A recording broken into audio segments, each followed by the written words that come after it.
Welcome in the revision class chapter 13 class 7 की book है the living world और science की हम लोग रिवीजन करने वाले हैं weather climate adaptation of animals. ये एक ईवीएस का टॉपिक है, जनरली सोशल साइंस में आपको मिलेगा। तो चलिए शुरू करते हैं टॉपिक। वेदर क्या है, ये बहुत इंपॉर्टेंट है। वेदर और क्लाइमेट में डिफरेंस।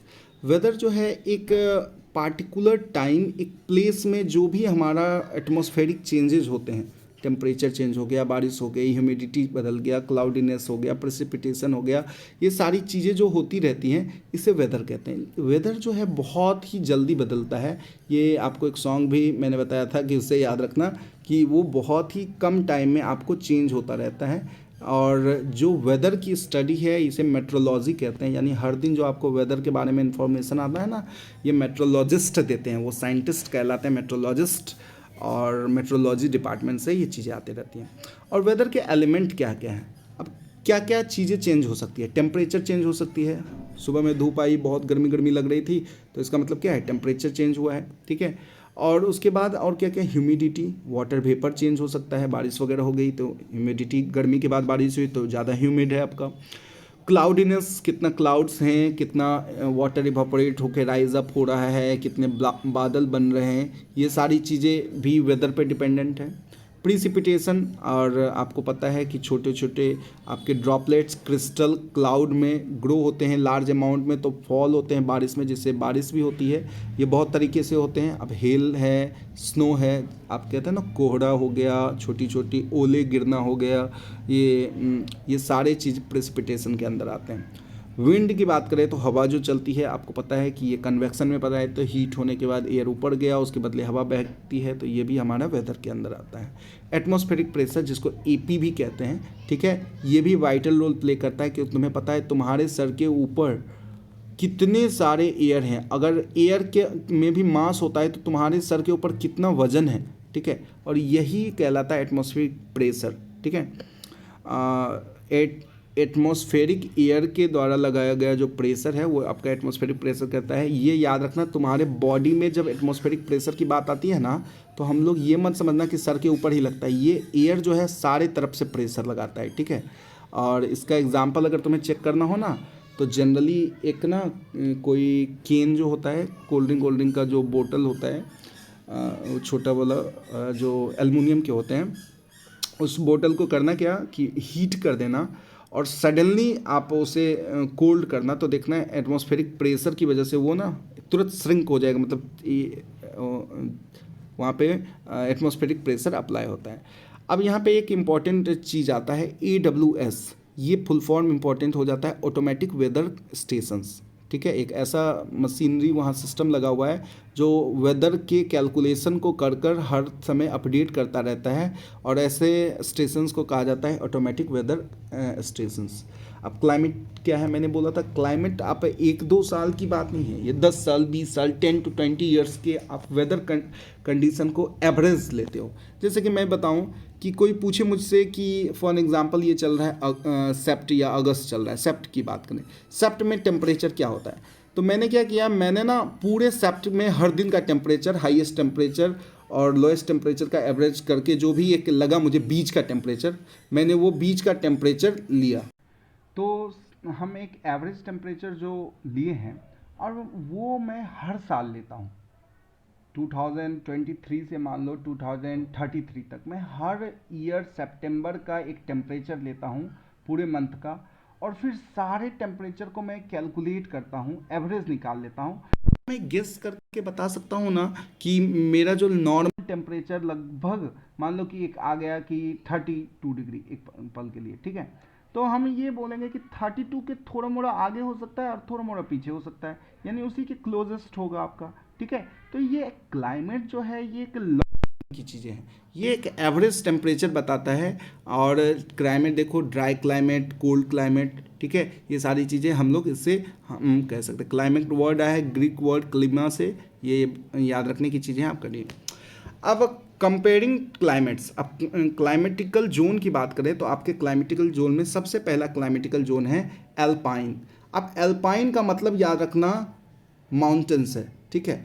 कि जो ऐसा क्लाइमेटिकल जोन जो हाई एल्टीट्यूड ऑफ हिमालय, हमारे यहाँ तो फेमस ज़्यादा हिमालय ही है, तो हिमालयन रीजन में जो आपके जो क्लाइमेटिकल जोन प्रेजेंट है वहाँ पे कैसे वेजिटेशन होंगे, वहाँ पे कौन से एनिमल्स मिलेंगे, वहाँ पे जो लोग रहते हैं उनका हैबिटेट कैसा होगा, ये सारी चीज़ें हमारे अल्पाइन जोन में आती हैं। दूसरा आता है सब ट्रॉपिकल जोन। आप मैप में भी देख सकते हो, सब ट्रॉपिकल जोन, आपको ट्रॉपिकल जोन सब आपको दिखने को मिलेंगे। तो इसके बारे में है, this zone prevalent in the most of the northern part of the India, here summers are hot. Subtropical में गर्मी गर्म और वेट होती है, और ठंड जो होती है इसमें टेम्परेचर एकदम इतना हो जाता है कि जितना फ्रीजिंग पॉइंट ऑफ वाटर, लगभग 0 डिग्री सी के आसपास, यानी 4-5 डिग्री सी तक टेम्परेचर चला जाता है। रेनफॉल इज़ क्वाइट कॉमन, यहाँ तो बारिश होगी ही समर सीजन में, और विंटर में भी जो होते हैं कोल्ड और ड्राई होते हैं। ठीक है, ये आपका सब ट्रॉपिक, आप लोग भी हम लोग भी सब किस में आते हैं, सब ट्रॉपिक में आते हैं। चलिए आगे बढ़ते हैं। ट्रॉपिकल जोन की बात करें, it is divide into 2 types, tropical wet और tropical dry. Monsoon zones. In the tropical wet monsoon zone, the average temperature normally does not fall below 18 degree C, यानी लगभग 18 डिग्री सी के आसपास टेम्परेचर रहेगा ही रहेगा, इससे ज़्यादा कम नहीं हो सकता temperature. It is accompanied by average to high rainfall, यहाँ पे बारिश एवरेज से ज़्यादा होगी, कम नहीं होगी। Dry tropical monsoon the rainfall is not common, जबकि ड्राई वाले रीजन में आपका बारिश ज़्यादा नहीं होती है। अब एरिड वर्ड से याद रखना, ये तो एकदम मिल जाओ हाई टेम्परेचर लो रेनफॉल, एकदम डेजर्ट ही। ठीक है, जो राजस्थान थार वगैरह डेजर्ट के पार्ट में है। Western part of the country includes a large part of Rajasthan, temperature यहाँ समर में 50 डिग्री सी के करीब चल जाते हैं। वैसे बिहार का भी स्थिति कुछ ऐसा ही है लगभग। चलिए, क्लाइमेट एंड एडाप्टेशन। अब तुम्हें पता है कि हर एक क्लाइमेट के लिए एक एडाप्टेशन है, हर कोई हर जगह सर्वाइव नहीं कर सकता। कैमल को रख दो पोल्स में जाके नहीं सर्वाइव कर सकता, पोलर बियर को हमारे रीजन में रख दो सर्वाइव नहीं कर सकता। तो उनके एडाप्टेशन जो होते हैं, यानी एडजस्टमेंट जो होती है अलग अलग क्लाइमेट में होती है। तो एडाप्टेशन एक ट्रेट है, एक प्रॉपर्टी है जिसमें एनिमल सूट होता है किस इन्वायरमेंट में, बिहेवियर स्ट्रक्चरल ट्रेट से। अब बिहेवियर और स्ट्रक्चरल इन्वायरमेंट एडाप्टेशन क्या है? Moving in the large groups is a behaviour adaptation, it protects the member of the group of the predators. कहा जाता है कि moving in the large groups is behaviour adaptation, in it helps to protect the members of the group from predators. अब देखो adaptation क्या है। अब जैसे कि फॉर एग्जांपल कि हिरन, एक फॉरेस्ट की बात करें, एक फॉरेस्ट की क्लीन कर लें, एक फॉरेस्ट की बात करें तो एक फॉरेस्ट में ना हिरन ने देखा कि इस रीजन में ना शेर ज़्यादा है। ठीक है, इस रीजन में शेर ज़्यादा है, तो हिरन जो थे यहाँ पे वो क्या कर लिए, अपने आप को मूव कर लिए, कहे कि नहीं रहेंगे इधर, जब बहुत हम लोग को खा लेता है। तो उन्होंने अपने सर्वाइवल के लिए, कि अपने प्रीडेटर से बचने के लिए अपनी जगह को वो मूव कर लिया। अब वो जंगल के इस हिस्से में रहने लगे। ठीक है, तो वो ये जो है इस तरह का एडाप्टेशन कहलाता है बिहेवियर।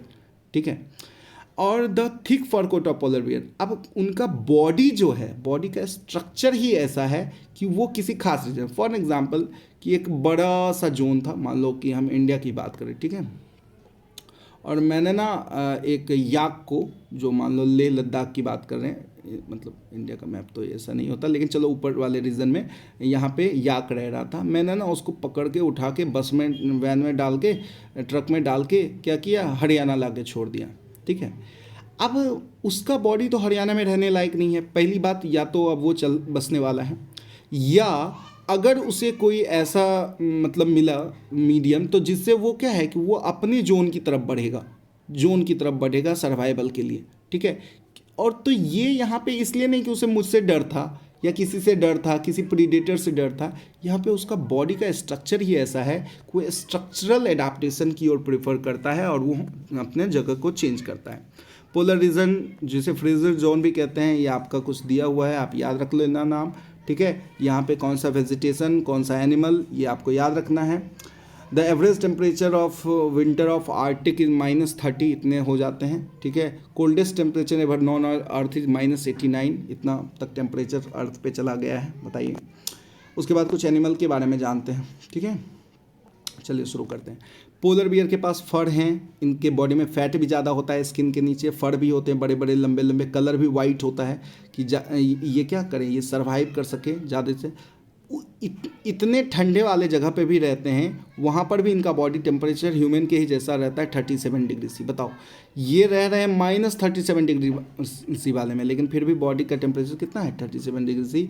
तो ये भी इनके लिए इनको क्या है कि इनके बॉडी में ऐसा स्ट्रक्चर डेवलपमेंट हो चुका है जिससे वो अच्छे से अडाप्ट कर सकते हैं, ठीक है। और यहाँ पे कुछ बातें दी गई है। पोलर बियर अपने नोस्ट्रिल वगैरह को स्विमिंग करते हैं वाटर में तो क्लोज कर लेते हैं। पोलर बियर्स फ्रंट पॉज जो होते हैं क्या है, bears front paws propel it through water for swimming. The hind feet and the legs are held flat and used at the rudders. ये सारी चीज़ें उनकी स्पेसिफिक चीज़ें हैं जो उनको पूल्स पे या स्नो वाले एरिया में रहने में हेल्प करते हैं। अब पेंगुइन के बारे में जानते हो, ये वाटर में भी स्विम वगैरह कर सकती है और लैंड पर भी, मतलब पोल्स वाले ही रीजन में रहती है। Another animal well adapted polar penguin है। Feathers that are extremely densely packed होते हैं, no gaps between them. Feathers बहुत ही क्लोज होते हैं, ज़्यादा ठंडक इनके अंदर नहीं जा पाती है, ठीक है। Feathers has an extra part behind it so that the fluff मतलब होता है, कभी कभी चिड़िया को देखोगे अपने फेदर्स को ना फ्लफ़ी जैसा, थोड़ा सा बड़े जैसा साइज का आपको दिखेगी कि वो थोड़ा सा उस तरह का करके जिससे उसे ठंड ना लगे। वो होता है ना कि खुद को सिकुड़ कर थोड़ा सा अपने पंख को उठा लेना, ठीक है। और भी यहाँ पे आपके हैं, आपके ट्रॉपिकल रेन फॉरेस्ट के अडाप्टेशन की बात करें तो यहाँ पे जनरली फाउंड होता है ये इक्वेटर पे। यहाँ पे सबसे ज़्यादा वेजिटेशन दिखेगी आपको। Home of more species of plants and animal, biomass combined together. Such forest found in India में भी है, मलेशिया में, इंडोनेशिया में, बहुत सारे जगहों में है। अमेज़न जंगल जो वर्ल्ड का लार्जेस्ट आपका ट्रॉपिकल फॉरेस्ट है, ये इंपॉर्टेंट क्वेश्चन बनता है। ट्रॉपिकल रेन फॉरेस्ट दुनिया का सबसे बड़ा कौन है, तो अमेज़न है। Amazon comment basins of Amazon world's largest longest river. Central Africa holds the world's second largest rain forest, ठीक है। दूसरा सेकेंड लार्जेस्ट सेंट्रल अफ्रीका है, ये भी आप याद रखना। Rain forest are categorise by high rainfall, यहाँ बारिश बहुत ज़्यादा होती है। Often result in the poor soil due to the leaching of insoluble, जो मिनरल्स होते हैं बारिश ज़्यादा होने की वजह से बह जाते हैं, इसलिए यहाँ सॉइल तो पुअर होता है। लेकिन फिर भी रेन फॉरेस्ट होम ऑफ 2/3, दुनिया में 2/3 यानी 3 टुकड़ों में 2 टुकड़े ज़्यादा जो स्पेसीज़ हैं वो यहीं रहते हैं, ठीक है। माइक्रो ऑर्गेनिज्म सारे यहाँ डेवलप करते हैं। यहाँ टेम्परेचर आपको दिया हुआ है, ये सारी चीज़ें आप देख लें। इसके बाद करें कुछ आपके एनिमल्स के बारे में। An animal that provides a good example of adaptation is red eyed forest. Long limbs of this forest are better suited for climbing than for swimming. अब बताओ, फ्रॉग को तो ज़्यादा बनाया जाना चाहिए स्विमिंग के लिए, लेकिन इनके जो लेग हैं ऐसा बना हुआ है कि इनको सूट करता है, ये स्विम से ज़्यादा प्रीफर करते हैं पेड़ों पर क्लाइंब करना, ठीक है। इनके पाँव में सकर पैड होते हैं, मैंने बताया था आपके पाँव में छोटा छोटा सकर, एक एरो वाला एग्जांपल दिया था कि एक एरो होता है जिसको आप दीवार वगैरह पे वो चिपक जाता है इस तरह का, उसी तरह का सकर पैड यहाँ पे प्रेजेंट होता है। मंकी के बारे में देखो, एक मंकी दिया है आपको पिक्चर, जिसके जो लेग जो टेल हैं उसमें आपके उसके एडाप्टेशन के लिए प्रेफर करता है। Some monkeys have a long prehensile tails for grasping the branches. Their long arms and the legs help them to swim one branch to, एक ब्रांच से दूसरे ब्रांच पे जाने में हेल्प करता है, ठीक है। लायन इज अ मीडियम, हाँ, macaque is a medium size monkey with shiny black fur. आपको पता ही है कि लायन टेल होता कैसा है, नॉर्मल सा जो पूँछ है ना, लायन टेल में पूरे पूँछ में हेयर तो नहीं होता है, लास्ट में जाके पूरा ब्रूस जैसा हेयर आपका प्रेजेंट होता है, ठीक है। और यहाँ पे उसी के बारे में बताया गया है कि it gets its name from long tail which are tassel at the end quite like the lion. This monkey use 17 different, देखो ये अपने आपस में कम्युनिकेट करने के लिए, अपनी कम्युनिटी से, यानी मंकी आपस में मंकी से बात करने के 17 तरह के वोकल पैटर्न का यूज करते हैं, ये भी इंपॉर्टेंट है। इसके चिक में पॉच होते हैं, खाना वगैरह ये क्या करते हैं कि ये तो रहते हैं पेड़ों पे, और जानते हैं नीचे ज़मीन पे बहुत खतरा है, तो पहले अगर कोई खाना, मान लो कोई फ्रूट गिरा हुआ है ज़मीन पे, और वो 2 3 4 फ्रूट को टारगेट करते हैं, एक बार कूदे 5 फ्रूट को टारगेट करके जल्दी भरे और ऊपर जाके आराम से रिलैक्स पे टॉप ऑफ द ट्री जाके खाते हैं, ठीक है। अब टोकोटाउकान, ये आपको एक बर्ड है, ये भी अपने इसका ये फेमस है, देखो इसका बीक कितना अच्छा है। It has a 20 centimetre long beak which looks beautiful, is drip orange in colour, it sport a large black spot near the tip, it uses beak to skin the fruit and eat as well as to scoop up water। ठीक है, means कहने का मतलब ये पानी वगैरह को लेने में और ज़्यादा फूड अपने बिक में रखने में इसे हेल्प करता है। Big cats like lion, tiger, leopards are predator the rule the tropical rain forest, ये सब फॉरेस्ट में ये सब ज़्यादा रहते हैं, प्रीडेटर्स जो बिग लायंस हैं आपके।